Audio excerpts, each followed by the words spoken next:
BJP join करो वरना अंजाम भुगतना होगा। यह धमकी सीजेपी के फाउंडर अभिजीत दीपके को दी गई। दीपके ने 12 साल में पहली बार सरकार को झुकने पर मजबूर कर दिया और यह बात सत्ता से जुड़े लोगों को रास नहीं आई है, इसीलिए उन्हें धमकियां दी जा रही हैं। सर, आज आपको बीजेपी की तरफ से कोई ऑफर हुई है ज्वाइन करने के लिए? अब तक धमकियां बहुत मिली कि बीजेपी में आ जाओ, अच्छा रहेगा तुम्हारे लिए, तुम्हारे परिवार के लिए। तो मुझे तो मतलब बहुत शर्म आती है कि इतने बड़े प्रधानमंत्री, इतने बड़े अमित शाह, उनके पोते की उम्र का मैं हूँ, उनके पोते की उम्र के बच्चों को इस तरह की धमकियां देते हैं। मतलब क्या फायदा तुम्हारे इतने बड़े प्रधानमंत्री या गृह मंत्री होने का, अगर तुम्हें बच्चों को इस तरह की धमकियां देनी पड़ती है। अभिजीत दीपके की मां ने यह खुलासा किया है और बताया है कि उन्हें घर छोड़कर दूसरी जगह जाना पड़ा था इन्हीं धमकियों की वजह से।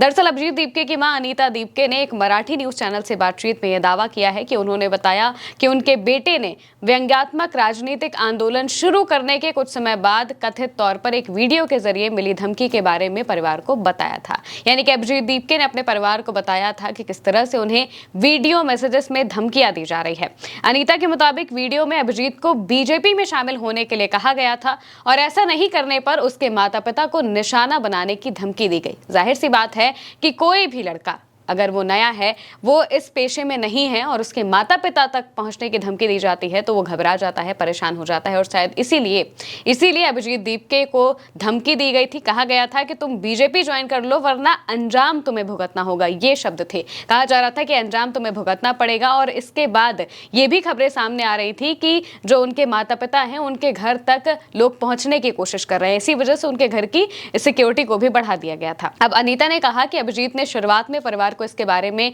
इस धमकी के बारे में कुछ नहीं बताया था। बाद में उसने उन्हें घटना की जानकारी दी और वीडियो नहीं देखने की सलाह दी।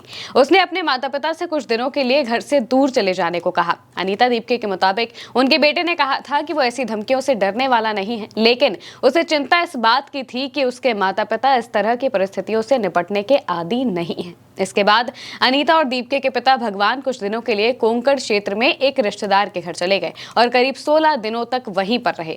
उन्होंने बताया कि अभिजीत उस समय घर से दूर था और उसके पिता भगवान दीपके का ब्लड प्रेशर कम रहता है, इसी वजह से वो अपने माता पिता की सुरक्षा को लेकर काफी परेशान भी था। यानी कि यहाँ पर अभिजीत दीपके किसी भी तरीके से अपने माता पिता को प्रोटेक्ट करने की कोशिश कर रहे थे उस वक्त जब उन पर लगातार लांछन लगाए जा रहे थे या फिर उन्हें लगातार टारगेट किया जा रहा था। दरअसल जब अभिजीत दीपके ने कॉकरोच जनता पार्टी एक पार्टी बनाई, इंस्टाग्राम पर जब ये पार्टी बनाई तो ये काफी वायरल हुई। 22 मिलियन से ज्यादा लोगों ने इसे तुरंत फॉलो कर लिया। महज 1-2 हफ्ते के अंदर ही इतनी बड़ी पार्टी ये बन जाती है, पूरे सोशल मीडिया पर इसका ट्रेंड शुरू हो जाता है।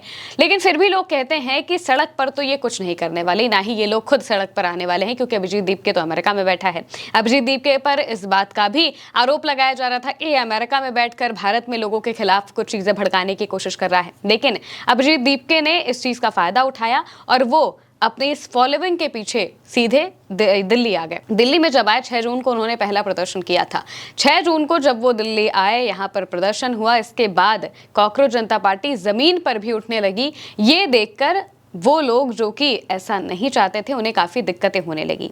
अभिजीत दीपके जब आने वाले थे उस वक्त भी और उसके आने के बाद भी कई बार उन्हें धमकियां दी जा रही थी। ये बात अभिजीत दीपके ने पहले कही थी और इसी धमकियों की वजह से बीच में ये खबर आती है कि अभिजीत दीपके के माता पिता अपने घर से चले गए हैं। हमने अभी आप तक ये खबर पहुंचाई थी। जब अभिजीत दीपके यहाँ पर वापस आए थे उस वक्त उन्होंने कहा था कि भाई हम जो है हम यहाँ पर प्रदर्शन करने के लिए आए हैं और हम यहाँ पर जो मौजूदा शिक्षा मंत्री हैं, उस वक्त के जो शिक्षा मंत्री धर्मेंद्र प्रधान हैं, उनका इस्तीफा लिए बिना नहीं जाएंगे। जब वो लगातार बीजेपी को टारगेट करने लगे तो पहले उन पर जवाबी हमले किए गए, जुबानी हमले किए गए, लेकिन फिर उन्हें फोन करके या फिर मैसेजेस करके धमकियां देनी शुरू कर दी गई। धमकी में उनसे कहा गया कि ऐसा है तुम बीजेपी ज्वाइन कर लो, बीजेपी के खिलाफ मत बोलो बल्कि बीजेपी ज्वाइन कर लो, वरना तो तुम्हारे साथ, तुम्हारे परिवार के साथ कुछ ना कुछ हो सकता है। इसी वजह से जब ये बात अभिजीत दीपके को पता चली तो फिर उन्हें काफ़ी ज़्यादा चिंता होने लगी। महाराष्ट्र पुलिस तक जब ये बात पहुंची तो फिर, क्योंकि उस टाइम पे जब ये बात अभिजीत दीपके ने बताई तो फिर महाराष्ट्र पुलिस से और बाकी सारे लोगों ने कई बार ये रिक्वेस्ट की कि उनके माता पिता का ध्यान रखा जाए, जिसके बाद संभाजी नगर में जो उनका घर है वहाँ पर सिक्योरिटी बढ़ा दी गई थी। 2 पुलिस वाले हमेशा के लिए तैनात कर दिए गए थे और ये भी कहा गया था कि किसी भी तरीके की भीड़ को वहाँ पर जाने की अनुमति नहीं दी जाएगी, आगे नहीं बढ़ने दिया जाएगा। लेकिन फिर भी अभिजीत दीपके ने एहतियातन अपने माता पिता को उस घर से कहीं और भेज दिया। करीब 16 दिन तक उनके माता पिता अंडरग्राउंड रहे, यानी कि उनका किसी को पता नहीं था कहीं पता नहीं चल पा रहा था कि आखिर वो कहाँ गए हैं, क्योंकि दीपके ने उन्हें छिपा के रखा था ताकि कोई भी परेशानी उन तक ना पहुंच पाए। और वहीं दूसरी तरफ वो लगातार दिल्ली समेत अलग अलग जगहों पर जाकर प्रोटेस्ट के लिए लोगों को इकट्ठा कर रहे थे, प्रदर्शन के लिए लोगों को इकट्ठा कर रहे थे। इसके बाद जो प्रदर्शन है वो 20 जून को शुरू होता है दिल्ली के जंतर मंतर पर। वहां जब प्रदर्शन 20 जून को शुरू होता है तो 25 जुलाई को सफलता मिलती है, धर्मेंद्र प्रधान का इस्तीफा होता है और उसके बाद अभिजीत दीपके इस पूरे गेम के हीरो बन जाते हैं। जाहिर सी बात है कि उनका हीरो बनना बनता भी है, क्योंकि एक व्यक्ति जो अमेरिका में रह रहा था, अपनी अच्छी खासी पढ़ाई कर रहा था, वो सब कुछ छोड़कर यहाँ पर आ जाता है, सिर्फ इस देश में एजुकेशन सिस्टम को बेटर करने की एक जिद लेकर आता है। और इसी चीज का उन्होंने यहाँ पर फायदा उठाया, धर्मेंद्र प्रधान को इस्तीफा दिलवाया।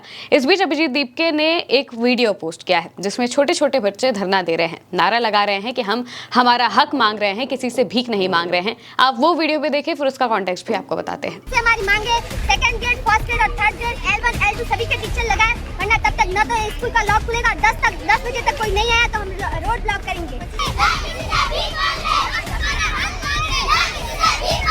ये वीडियो हम आपको इसलिए दिखा रहे हैं ताकि आपको समझ आ सके कि अभिजीत दीपके आखिर किस लिए लड़ रहे थे। उन्होंने इस तरह की धमकियां इसीलिए झेली ताकि अगली पीढ़ी मुखर होकर सरकार से सवाल पूछ सके, अपने हक के लिए आवाज उठा सके, मांग सके।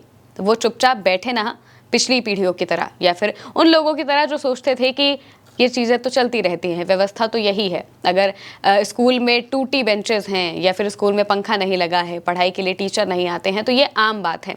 इसे नॉर्मलाइज ना होने दिया जाए, इसलिए ही अभिजीत दीपके ने प्रदर्शन किया था। और इसी वजह से जेनजी के बाद अब जेन अल्फा अलग अलग जगहों पर प्रदर्शन करते हुए दिखाई दे रही है। पहले प्रदर्शन फतेहपुर में दिखाई दिया था, इसके बाद एक और उत्तर प्रदेश के इलाके से ही ये वीडियो सामने आता है जिसमें जो लड़की है वो मुखर होकर कह रही है कि हमें हमारी ये मांगे पूरी चाहिए, जो टीचर्स हैं वो हमें पढ़ाने आए, वरना स्कूल का ताला नहीं खुलेगा और हम सड़क तक जाकर धरना देंगे। ये बात वो कह रहे हैं, बाकायदा वो प्रदर्शन कर रहे हैं, अपनी मांगों को मान रहे हैं और कह रहे हैं कि भाई हम अपना हक मांग रहे हैं, कोई भीख नहीं मांग रहे हैं। और इसी चीज़ को बदलने के लिए ही ये आंदोलन शुरू हुआ था। दीपके की माँ नहीं चाहती थी कि उनका बेटा भारत आए, उन्हें डर था कि इसे गिरफ्तार कर लिया जाएगा, लेकिन फिर भी दीपके भारत आए और जंतर मंतर पर लोगों को इकट्ठा कर लिया, सरकार को झुका दिया, लेकिन इसके लिए उन्हें अपने माता पिता को छुपाना पड़ा।